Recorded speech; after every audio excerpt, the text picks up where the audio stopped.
नमस्कार साथियों, योग ज्योतिष नवनीतम यूट्यूब चैनल में आपका पुनः हार्दिक अभिनंदन।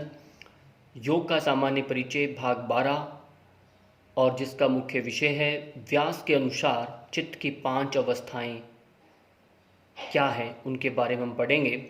और ये महत्वपूर्ण प्रश्न है, इनको ध्यान से देखिए। पहला प्रश्न आ रहा है, महर्षि व्यास के अनुसार चित्त की वृत्तियों को कितने भागों में बांटा जा सकता है। यानी चित्त की वृत्तियां महर्षि पतंजलि ने 5 प्रकार की बताई हैं। प्रमाण, विपर्य, विकल्प, निद्रा, स्मृति जो है, उनके अतिरिक्त जो 5 इनकी अवस्थाएं दी गई है वो महर्षि व्यास जी के अनुसार उन्होंने लिखा अपने भाष्य में, क्षिप्तम मूढ़म विक्षिप्तम एकाग्रे निरुद्धमिति चित्त भूमयः। अर्थात क्षिप्त, मूढ़, विक्षिप्त, एकाग्र और निरुद्ध ये चित्त की 5 भूमियाँ अवस्थाएं हैं। इनको 5 अवस्थाओं के से भी जाना जाता है। 5 भूमियाँ यदि आ जाएं तब भी ये 5 आपने इनके नाम लिखने हैं। अब इनको एक एक से हम पढ़ेंगे इनको विस्तार से। पहला प्रश्न बनता है इसमें, मूढ़ावस्था क्या है, उसके कारण व लक्षणों को स्पष्ट करें। मूढ़ अवस्था में चित्त किसी इंद्रिय के विषय में पूर्णतया मोहित हो जाने पर सत्य चिंतन करने में अयोग्य हो जाता है। इसी से वह विवेकहीन कार्यों में संलग्न हो जाता है। यही मनुष्य की मूढ़ अवस्था है। मूढ़ यानी मूर्खतापूर्ण निर्णय आदमी कब करता है, जब उसके अंदर तमोगुण की अधिकता हो जाती है। तब उससे सत्य का कुछ भी वास्तविक तत्व जो रहता है उसका भान नहीं होता। तो ऐसी अवस्था में तो ये चित्त की दशा बनती है। इसमें कारण क्या है, काम, क्रोध, लोभ, मोह आदि इनके वशीभूत होकर के वह ऐसा कर्म करता है। लक्षण क्या दिखते हैं उस मानव के, निद्रा, तंद्रा, भय, मोह, आलस्य, दीनता आदि में मनुष्य की प्रवृत्ति होती है। इस अवस्था में तमोगुण प्रधान होता है। ध्यान रखना है, तमोगुण प्रधान अवस्था है ये, और ये इनके लक्षण है। ऐसे भी लक्षण आते हैं इन जैसे आपके मोह है, आलस्य, दीनता, तो आप समझ जाइए मूढ़ अवस्था के हैं। और रज तथा सत्व दबे हुए गौण रूप में रहते हैं। ये अधम मनुष्यों की अवस्था है। अधम मनुष्यों की अवस्था पूछे तब भी मूढ़ अवस्था को आपको कहना है। और ये ध्यान रखना है, तीनों जो गुण हैं प्रकृति प्रदत्त जो मनुष्य में विद्यमान होते हैं, सत्व, रज, तम, इन तीनों में से सत्व प्रधान होता है। और इन तीनों में इस अवस्था में तमोगुण की प्रधानता होती है। और रज जो सत्व हैं ये दबे रहते हैं, गौण अवस्था में रहते हैं, यानी होते हैं पर उनकी इतनी सक्रियता नहीं होती। ऐसा नहीं कहेंगे कि मूढ़ अवस्था में तमो ही प्रधान है, तम ही है और बाकी गुण है ही नहीं, ऐसा नहीं है इसका अभिप्राय। इसी तरह से इन 5 अवस्थाओं में अलग अलग गुणों की अलग अलग प्रधानता रहती है। चित्त की क्षिप्त अवस्था क्या है, इसके कारण व लक्षणों को परिभाषित करें। इनको समझिए। जो चित्त स्वभावतः अत्यंत अस्थिर है, स्थिर नहीं है, अस्थिर है स्वभावतः ही ये चित्त, जिस चित्त में अतीन्द्रिय विषयों की विचारणा के लिए जितनी स्थिरता और बौद्धिक शक्ति की आवश्यकता है उतनी नहीं होती, जिससे विषयोन्मुख बनकर सुख दुख भोगता है, यही क्षिप्त अवस्था है। क्षिप्त अवस्था आप समझ गए होंगे, क्योंकि चित्त का स्वभाव ही अस्थिर रहना है। और इसमें कारण क्या बताए हैं, राग और द्वेष। राग और द्वेष ये 2 ऐसे कारण हैं, सुखानुशय राग है, दुखानुशय द्वेष, जो महर्षि पतंजलि ने परिभाषा दी है। तो ये राग और द्वेष ये हमारा बना रहता है, क्योंकि हमारी रागता यानी लालसा रहती है किसी वस्तु को प्रिय को पाने की, और जब नहीं मिलती तो उसके प्रति हमारा द्वेष हो जाता है। ऐसे ही क्षिप्त अवस्था रहती है। और ये कैसे होती है, लक्षण बताएं। धर्म, अधर्म, क्योंकि इस अवस्था का जो व्यक्ति होता है वह धर्म भी कार्य में लगा रहता है, अधर्म भी है, राग विराग भी रहता है, ज्ञान अज्ञान, ऐश्वर्य अनैश्वर्य में प्रवृत्ति होती है। इसमें रजोगुण की प्रधानता होती है, तम और सत्व दबे हुए गौण रूप में रहते हैं। ये अवस्था साधारण संसारी मनुष्यों की होती है। सामान्यतः जगत में हम सब हैं, इनकी ये अवस्थाएं अधिकांश दिखने को मिलती है। क्योंकि यह व्यक्ति मान सम्मान की दृष्टि से कुछ यज्ञ भी करता है, दान पूजा करता है और कभी अधर्म का भी सहारा लेता है, राग भी करता है, कभी विराग भी होता है, ज्ञान है कभी अज्ञान है।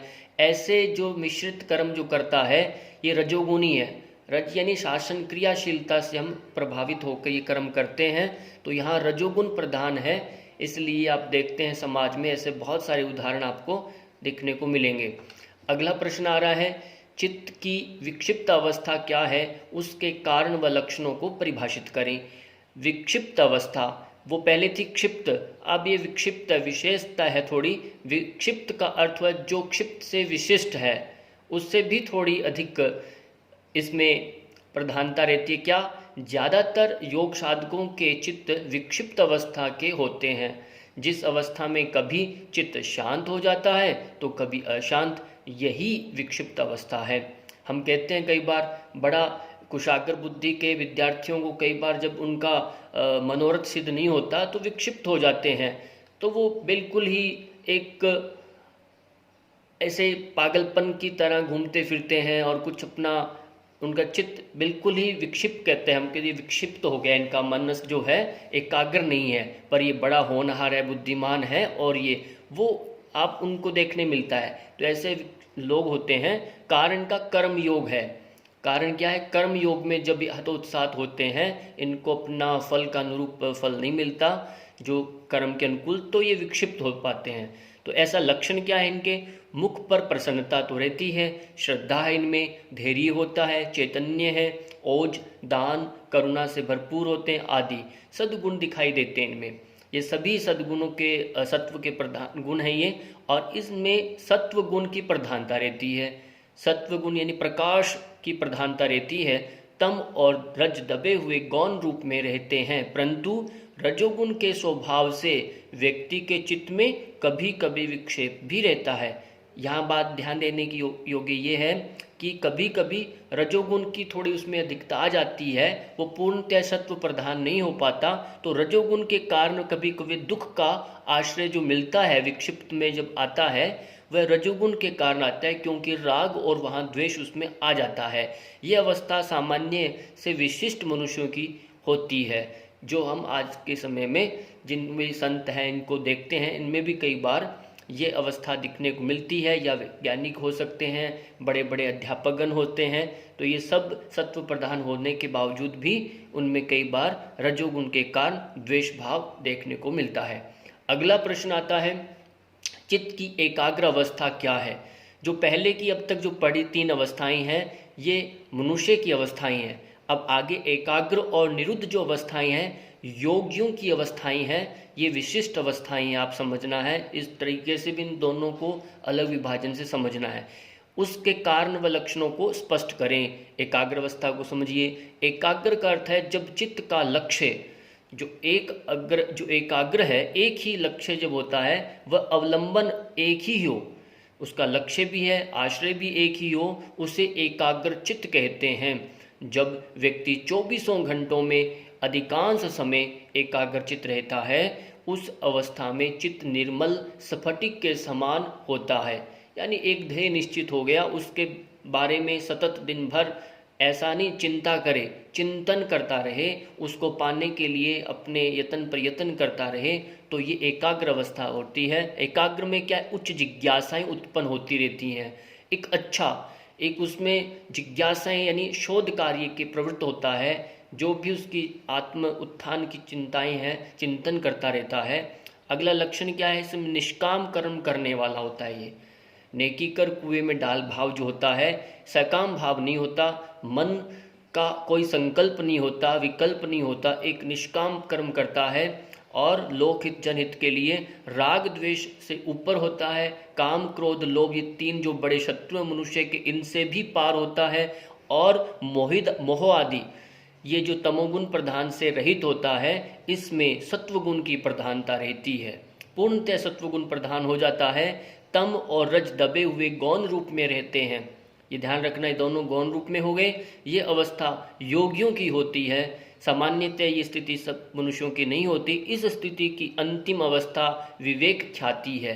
एक होता है मनुष्य का जो विशिष्ट गुण जो है वो है विवेकशील है मनुष्य। यही अन्य प्रजातियों में, अन्य जितनी भी सृष्टियों में एक विशेषता मनुष्य का गुण है विवेकशील होना। और विवेक के साथ साथ वह जब ख्याति प्राप्त करता है, जब उसको पुरुष और प्रकृति का भेद अभेद जो बोध उसको हो जाता है, तो ये विवेक ख्याति मिलती है, उसे एक यश मिलता है। ये विवेक ख्याति यानी विवेक का भी एक गुण है, उसकी उपमा है विवेक ख्याति, उपाधि है ये। इसी को योग दर्शन में संप्रज्ञात समाधि कहते हैं।